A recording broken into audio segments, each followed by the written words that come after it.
Alright, let's face it, if your carving tools aren't sharp, you're going to have a hard time carving and it's going to be more dangerous the duller the tool gets. I'm always getting asked how do I sharpen my tools and how often I do it, so I want to quickly share my 5-step sharpening process with y'all. Also, I'll only be showing you how to do this by hand, but I will go over a couple little tips and tricks using the power sharpeners at the end here.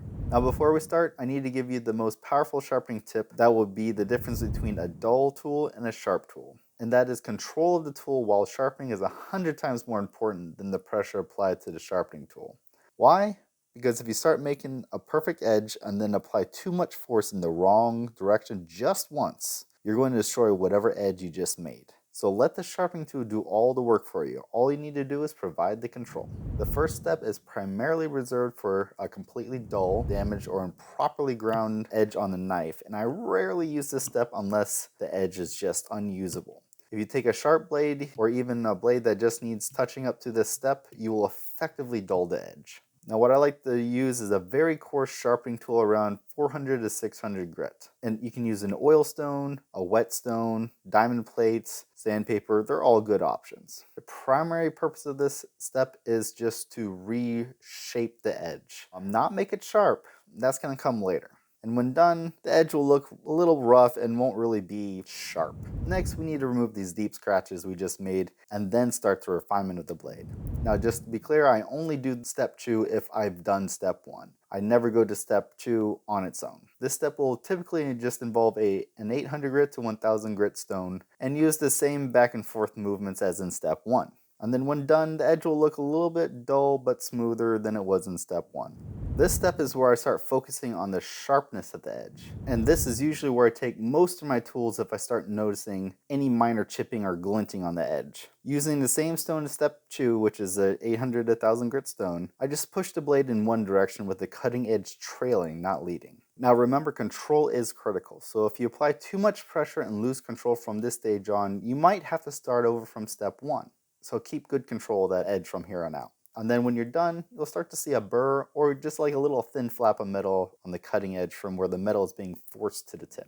Now this step takes the refined edge and removes any mixture material and further smooths it out. I only take my tools to this step if I feel like I'm not getting the results I want in step 5, which is still rare. For this step, I like to use 1000 grit to 2000 grit stone, or in my case, wet dry automotive sandpaper. The goal here is to start making the edge hone razor sharp. The end result will have an edge equal to a razor, and if using a 2000 plus grit sharpening tool, a very nice shiny appearance.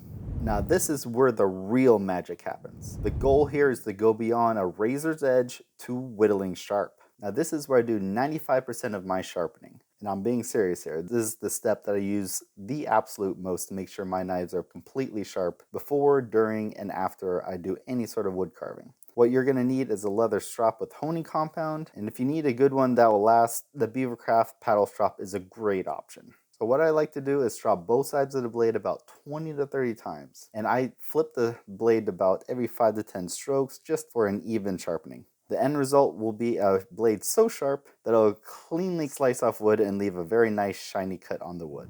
Now going on to why I don't really like to recommend power sharpeners for people, especially those that are just getting into doing knife sharpening. Now I do have a really nice power strop that I had chipped in from chipping away up in Canada, which cost a pretty penny. I use it all the time for stropping my tools that I use quite frequently, and it just saves time. However, I don't often use it for reprofiling or sharpening because it can strip off way too much metal really fast, especially on the smaller tools. And then it can overheat the tool, which removes the tempering and makes the steel harder or just brittle. Basically what I'm saying here is if you don't have sharpening by hand down with these fine edge tools, you may have a different time with the power tool options. And since this channel is geared towards beginners, I really don't like to recommend it to y'all unless you've really mastered sharpening by hand.